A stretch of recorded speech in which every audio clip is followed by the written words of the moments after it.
All right, Keon Brown here. This is NCCU Live. Thank you for watching. It is, what's today? Let me load this up. Make sure you guys can see me and hear me. It's December 2nd, 2020. Wow.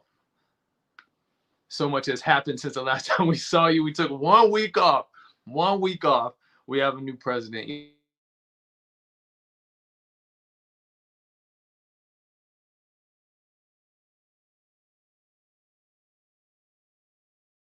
To you live on January 20th, Wednesday, January 20th. We'll be in the Capitol, at the Capitol, Washington, D.C., and we'll be celebrating the inauguration of the 46th president of the United States right there. And we look forward to seeing you if you're coming to town. We're going to be working with our DC chapter to see what we can do to get everybody together in a socially distant, responsible way. But the Eagles are going to go to Capitol Hill on Wednesday the 20th. So mark your calendars. We'll be live there at 7 p.m. and then we'll see what's going on with the inauguration and how we can be together.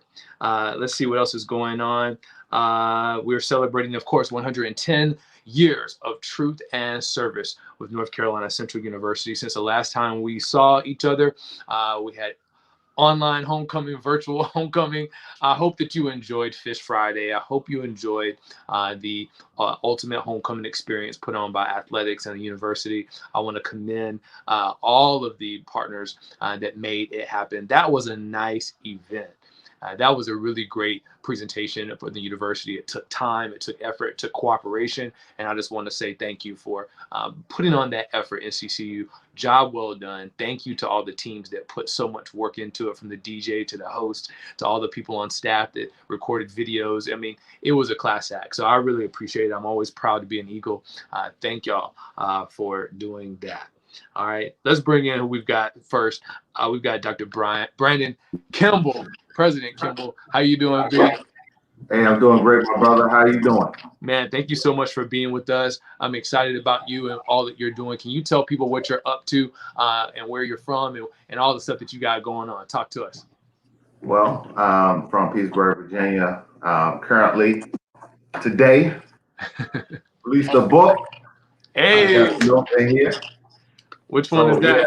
Yeah, absolutely. Sunshine After the Clouds, The Village That Saved Me. Just my life, my journey, the ups, the downs, and the success is what I'm up to, and just trying to uplift young men, in particular of color, around my neighborhood and, across the country. Just want to be able to help inspire young people, young men to reach their highest potential. Excellent, excellent. So thank you and congratulations on the book. It's called This Book is a Slam Dunk, Sunshine After the Clouds. That's the name of the book. The Village That Raised Me. Is that what it says? Saved me. Saved me. Absolutely. I think I might need glasses, Doc. Me too. Me too. My mom would say, "Don't speak that over your life." You know what I'm saying? Eat some ginger or something. How did NCCU find you, Doc? Well, my parents, my sister, cousins, all went to North Carolina Central during their undergrad years, as well as I had a cousin that is in Charlotte, North Carolina. And so seeing them, on campus and just, their happy times doing homecoming, helping my sister move when I was a young lad, all things, inspired me to want to go to North Carolina Central when the time was right. During undergrad, I went to St. Paul's College and was an student athlete there. And then I was finishing up my time there, and I was looking to go to graduate school. I had some opportunities to go to some other institutions, full ride, the whole 9 yards, but it was North Carolina Central that really was my the place where I needed to be. Durham, North Carolina, and my time there, it was just so fulfilling. The professors looked after me like they were my parents, and the, my friends and colleagues, we not only wanted to do well for ourselves, but we really pushed and motivated each other to do well. And out of my class, you have an athletic director, you have someone that is competing at a high level, fitness coaches, a writer and journalist for UNC Hill, uh, trainers. The list goes on and on, all out of my class, and we really pushed and motivated each other every day to reach our highest height. So that's what we will do. That was class of '08, right? Correct. Bigging up '08. Come on, class of '08. Come on, '08. All right. Lastly, before we because we're gonna bring you back in a minute. We got Ruth, Proctor, and Jamar Harp that they're online today. So I'm excited about this show and you as well. So we'll bring you back in the end so we can all talk and have a convo at the end. Tell us really quickly about what you're doing as president of your local NCCU alumni chapter. As president of my chapter,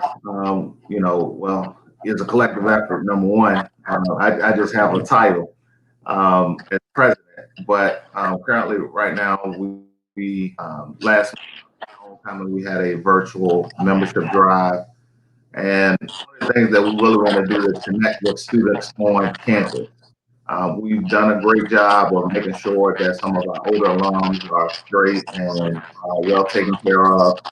But it is really time, especially now we seeing all this going on, that we reach out and really touch as many students as we can as they're going through their journey. As we know, when they matriculate from the university, that is really difficult to find jobs and opportunities. And I know, Keon, you're doing a great job of that. Been doing my homework on you, and that's just outstanding work that we continue to mentor these students while they're there. So when they come out, there'll be more as alumni members. Excellent work, Dr. Brandon Kimble. Excellent work. I want to congratulate you on your new book, Sunshine After the Clouds, The Village That Saved Me Out Today. Yes, sir. Congratulations. Stand by. We're going to bring in our next guest. We're so grateful for you, man. Congratulations. Thank you. Thank you. Thank you. Appreciate you. All right. That's Dr. Brandon Kimble from the illustrious class of 2008. All right. All right. Let's bring in our next guest. Let's get Jamar Harp lined up here. Let's see where he's at. What's up, Harp? Hey, Keon, how you doing? I'm excellent, man. Thank you so much for joining us today. We want to honor you and thank you for being here tonight. What's up and what's new with you? I hear you and your assistant head coach playing football, coaching football. How is that working? Where are you at and what's new, Harp? All right, well, thank you so much. And again, I'm happy to be here. I am the associate head coach at Livingstone College in Salisbury, North Carolina.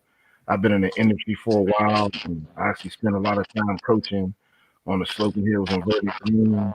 I was a part of almost 3 staffs there, part of the staff that recruited all the student athletes that were able to win. A lot of me, one of my fellow teammates, Andre George, we were able to recruit many of the athletes that won 3 MEAC titles. So I'm happy to move this far in my profession. It's still a long way to go, but that's why I'm not working right now, along with other pursuits that I'm pursuing in my spare time. Now, I have to ask you, how did NCCU find you? Okay, well, my story in North Carolina Central was very ignorant. Anyone doesn't know, I'm from Pittsburgh, Pennsylvania. That's my hometown. And I was actually in an accelerated program in high school. So I was 16 in 12th grade. Upon graduating high school early, I went to a university in my hometown to play football. I got a scholarship called Duquesne University. I got there, quite like it, racial atmosphere. So my mom, she graduated from a black college in Greensboro. And I'm not she's from North Carolina, but I grew up in Pennsylvania. So that's the only school where I had knew which black colleges where I'm from. So I went to this school in Greensboro, and Didn't like it. Wasn't very educational. Wasn't astute. Some things happened, and I ended up transferring to North Carolina Central, and it was like crossing over a great valley into the land of milk and honey. Everything, started to fall in line. I actually, one thing that I'm actually proud about is in one of my classes in the School of Business, a project I did actually helped me with my doctoral dissertation. Um, it was on the infrastructure of Nigeria, and I ended up using that, and it was an inspiration to me for my dissertation topic that was actually proved to be valid and through a practical application. So North Carolina Central benefit me in so many ways. I could spend hours talking about that. Indeed. Dr. Harp, I didn't get I that didn't note. finish it yet. I didn't finish Okay. All right, future Dr. Harp, we're going to call you that until you get it. Future Dr. Harp. Man, incredible story. Incredible. I didn't know any of that you were from Pittsburgh and that you transferred into NCCU. That's so amazing to hear. And you were part of such a great legacy and for our football program when you were here.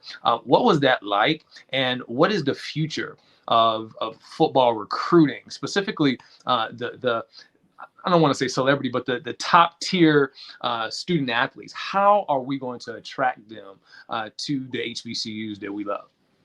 Well, let me answer your question, which was twofold. First, from my experiences, um, I didn't quite understand the mindset at first when I got to Central. Remember, I went to a school in Greensboro prior that played, the Eagles at the beginning of every year. And me being from out of state, I didn't understand how, well, if all y'all from Fayetteville or Durham or et cetera, like, why y'all letting you dudes run over you? Um, and then other things started to transpire. Then the attitude, not only of the football team, but the school started to change. Like Keon can attest to this due to his involvement with student government. A lot of things that happened, that he, spearheaded, our tenure, on campus. So, that growth was, holistic within the institution, not just athletics. You saw an increase in admissions, um, and then that, led it to, going back to the MEAC. So I think we both can be proud for being on campus during that era. Indeed, And indeed. to the second part of your question, one thing that I wish North Carolina Central would do was look, to the West. And what I mean is the Midwest. I always tell people the United States started with 13 colonies on the East, but to grow, they had to go west. And Lewis and Clark actually started their journey in Pittsburgh at the apex or the confluence of the three rivers. My hometown, that area has produced a lot of great people. My roommate, Greg Pruitt, he's from Cleveland. There was David Young. He was from Pittsburgh that played basketball.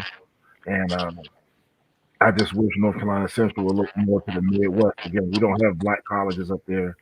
And oftentimes people go to, the smaller state institutions. If it's not, Penn State, it may be a Slippery Rock or Edinburgh or something like that, a Duquesne, Robert Morris. And there's a lot of bright talent that North Carolina Central can attract. In particular, in those states, the test scores are more stringent than the South, so you get a more well-rounded student that'll be versed in STEM education as well as a bit of history, more fluent than those in this local recruiting area. Man, thank you for that. I hope our university is taking note. You're dropping gems tonight. Thank you, thank you, thank you. Future Dr. Jamar Harp from the class of 03, North Carolina Central University, and associate head coach at Livingstone College. Man, congratulations to you. Hold tight. We're going to go to Ruth, but hold tight. We want to bring you back in so we can have a greater conversation with all of us. Thank you, Harp. Okay, no problem. All right. Let me get, hold on one second, guys.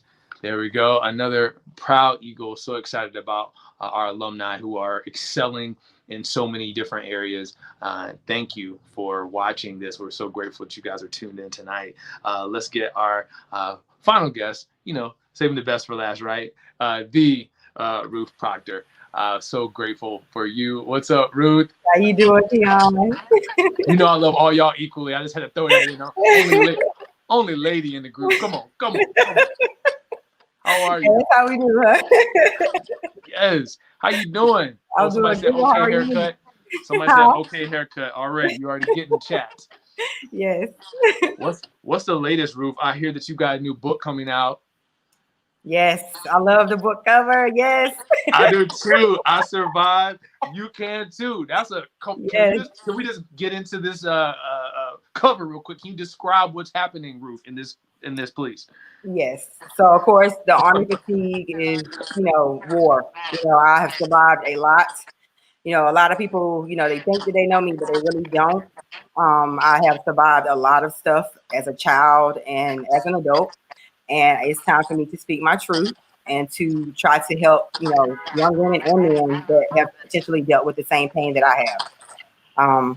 So the book is about, surviving foster care, being molested before I went to foster care and in foster care, as well as, being adopted by my cousin and just surviving that and, going to college and not having my parents, not having the support that normal kids have when they go to college and when they're just in the world, in the atmosphere and just doing different things in life. I didn't have that, as from our biological parents. And that was very challenging. So the book is all about surviving that, and surviving just life lessons in general, and being an entrepreneur and being successful all while dealing with it. Yeah, I have to say we were in school at the same time, and your presence is always big, always. I think I don't know, opulent. I always felt like you were just always winning. What is at the root of that? What do you have that brought you to North Carolina Central and brought you to this level of fierceness and success? I think it was just because, I didn't have anything. I didn't have my mom, my dad to really be that anchor for me. So I had to step up and, make that, to be a leader for my siblings. So I had to, put on my big girl pants and make those decisions. And that's what I did. So I was the first of my family to go to college when it comes to my immediate family. And I set the tone. My brother also went to NCCU, and that was very important for me. So that was I think, because of that, the things that happened to me growing up, that's the reason why I was able to take that and make, and go to college and make something of myself. So they have a choice. Well, you chose NCCU, or maybe NCCU chose you. How did you find, or how did NCCU find you? I was, my first semester, a lot of people don't know this, but I never stayed on the yard. So I commuted for an hour for my whole freshman year, for my whole freshman year, I commuted from my hometown, which is an hour away from Durham. So I would go to class and do like 8 to 3, and then I would go to work after that full time. So I didn't never stay on the yard. I always had to work. So I wanted to go to a college that was close, that I still could work and take care of my financial responsibilities, because I had a big financial responsibility as a freshman in college that most students don't have. So Central was my first choice when it came to the surrounding schools. So that's the reason why I ended up going to Central. So this is, of course, COVID-19, the pandemic. You have these students who are having this really interesting experience. We got to experience so many things on the yard when we were there. What would you say to students who are experiencing the sloping hills and verdant green of North Carolina Central during a pandemic? I think we all, even the students on the yard and now, we all have to see through this, regardless. This is what everyone is dealing with. It's not just us. So I think we have to be creative. We got to put our phones down, put the computers down, and really, entertain and deal with and be involved with each other. So I teach my kids that all the time. Like, you need to do something other than the tablets, other than electronics. Let's do something that is involving each other. So I think this is the time now for us to really get to know each other, get to know other students on yard. Put the phone down and go connect with somebody. Yep, that's what we do. We can have all this social media stuff. Ain't that? Yeah. What do we do for Instagram? A whole lot. Yes, snowball fights in the yard, everything. Like, we did it. Yeah. What was one of your fondest memories? I mean, the snowball fight was something. The food fight. What was one of your most impressionable moments at NCCU? I would definitely say step shows. You were in them. So. Greek, yeah, that was very important to me. When my freshman year, when I first went to the step show, I was just like, oh my God, I have to be Alpha. So yeah, I'm Indeed. good. So that was very important. So that was, I would say, would definitely be one of my fondest memories. Going to the step shows, enjoying homecoming, and just really being at HBCU. Indeed. Well, this is Ruth Proctor. She has a new book that's out today. I Survive, You Can Too. Congratulations, Ruth. Thank you so much. All right, let me bring in our guest. Stick with us. Let me bring in Dr. Brandon Kimble and Jamar. Let's get Jamar back in. You there, Jamar? We're going to get him in one moment. There he is. Let me get him in here. There we go. We're all here. Come on, Eagles. How y'all doing tonight? Yeah. How you doing?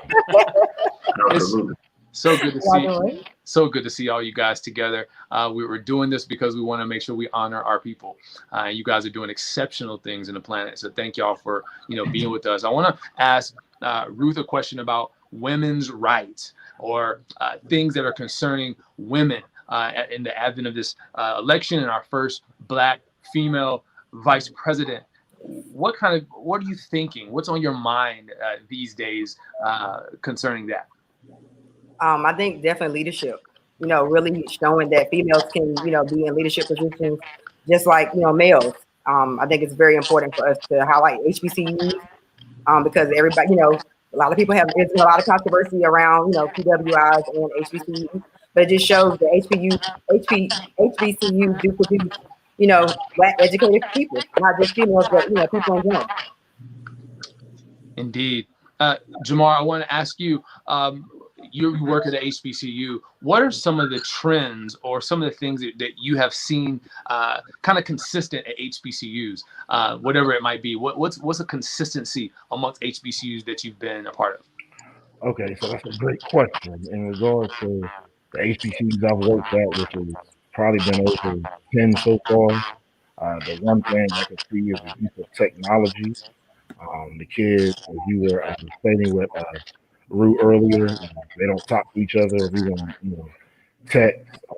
Prime example of that, we had some Neos one time that said they had a party and didn't get a good turnout, but they didn't go door to door. They tweet. So that they had to be conditioned, but after that they kind of learned. But most of the children now,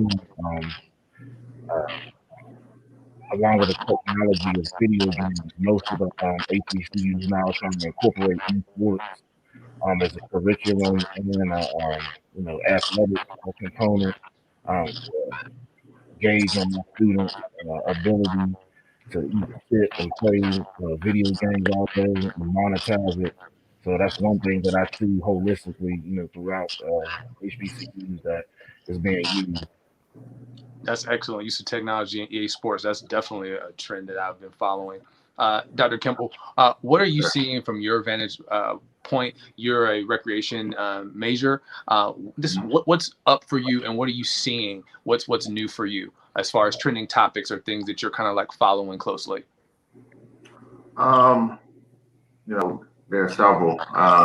One piggybacking off of what Jamar just said. Our students are, really, diving into things that they, in the past they wouldn't have or even consider. There are opportunities in esports, as we're seeing more HBCUs that are becoming competitive and considering developing esports programs, and just growing trends in terms of students of color going into STEM, engineering in particular,